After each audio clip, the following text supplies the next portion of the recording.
Hello, my name is Maninder. Welcome to my channel. In this video, I am going to explain the third poem from class 10th book, First Flight. The poem is A Tiger in the Zoo. It's composed by Leslie Norris. Let's get started. A tiger in the zoo.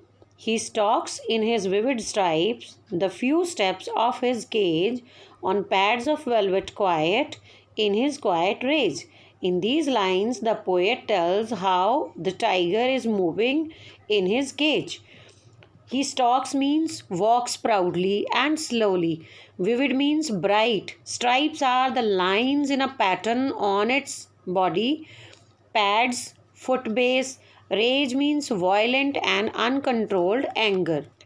Let's come to the second para. He should be lurking in shadow, sliding through long grass near the water hole where plump deer pass. First of all, see the words used in this para. Lurking means to lie hidden in wait. Shadow is the shade of an object. Plump is used for slightly fat. He should be lurking in shadow. It means poet ये कहना चाहते हैं कि वो long grass में छिप कर घात लगाए बैठा है. Where there is water hole, जहाँ पे पानी का सोर्स है. वेयर प्लम्प डियर पास, उस पानी के सोर्स के पास डियर पानी पीने आते हैं. And so he can get his prey. So it means he is waiting quietly for the deer to come and drink water when he can attack upon them. Now, see the third para.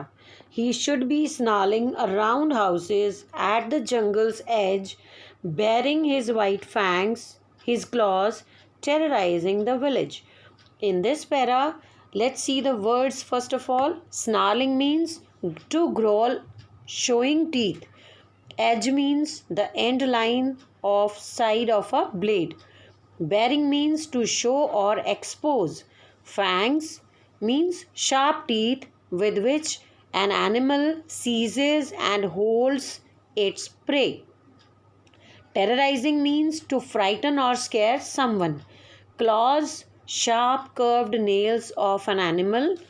In this para, the poet says that the tiger is roaming around near the edges of the jungle and he is showing his sharp teeth and claws and tries to terrorize the village.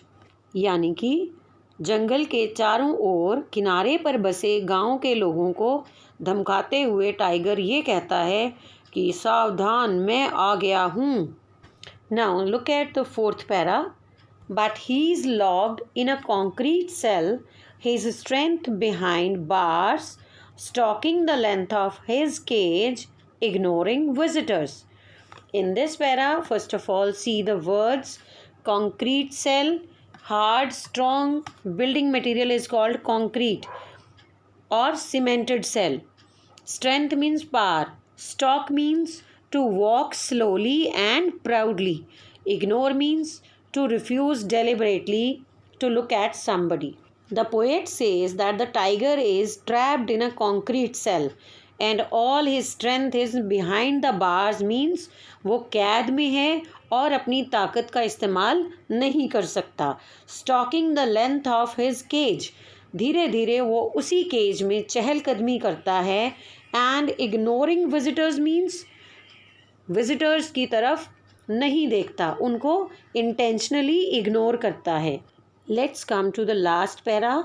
He hears the last voice at night, the patrolling cars, and stares with his brilliant eyes at the brilliant stars. Patrolling means to roam around. Staring means to look at very concentratingly. The poet tells in this paragraph that the last voice the tiger hears is the voice of patrolling cars. The noise created by guards' jeep, because they come to check whether all the animals are safe, their cells are closed, if there is any problem with any animal. यानी कि सभी guards रात को सोने से पहले सभी जानवरों के पिंजरे चेक करने आते हैं. उस टाइम पर टाइगर क्या करता है? टाइगर अपनी चमकीली आँखों से आसमान की तरफ देखता है. इसका मतलब पूरी पोम में कवि ने हमें ये बताया कि टाइगर कितना हेल्पलेस है, इतना ताकतवर एनिमल होने के बावजूद वो कुछ नहीं कर पाता और बेचारा बेबस सा लोगों के शोर को इग्नोर करते हुए अपने हालात के बारे में सोचता रहता है। Now let's talk about the theme. What is the theme of the poem? The theme of the poem is live and let live.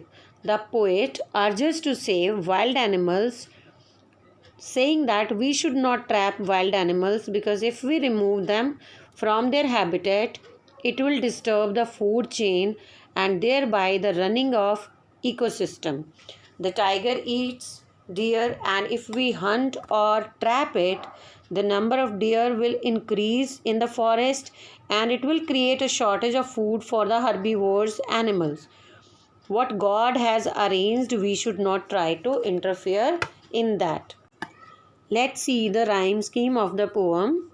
We have to check the last words of every line whether they are syncing together or not.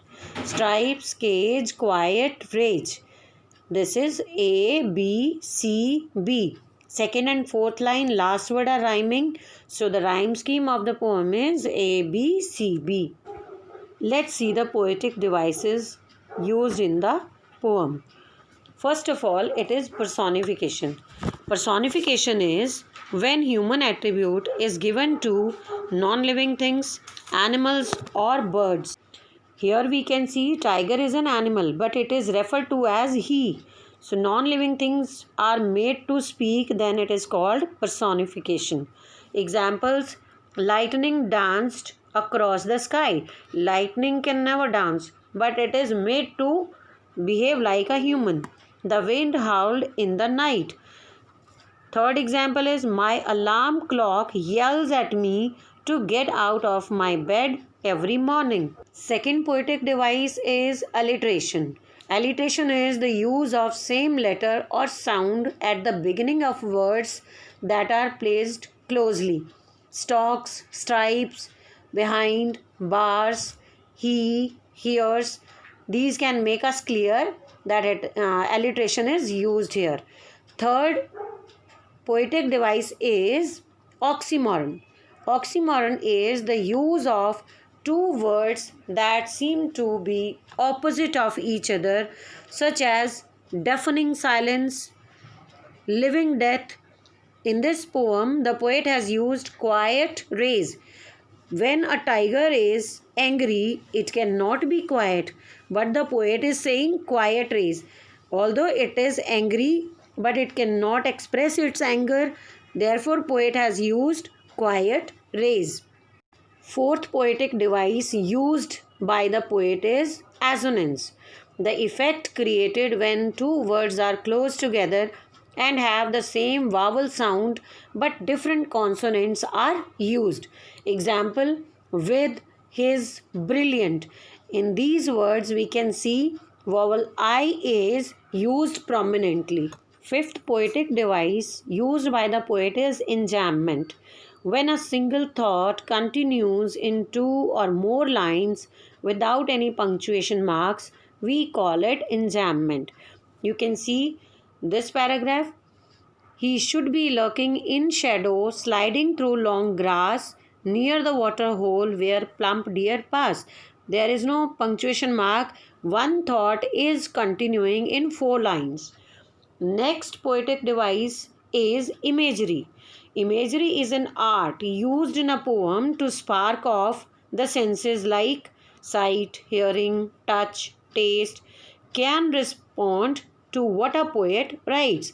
It means whatever we read, we can imagine anything that we read from the poem. In this poem, the poet has used visual imagery.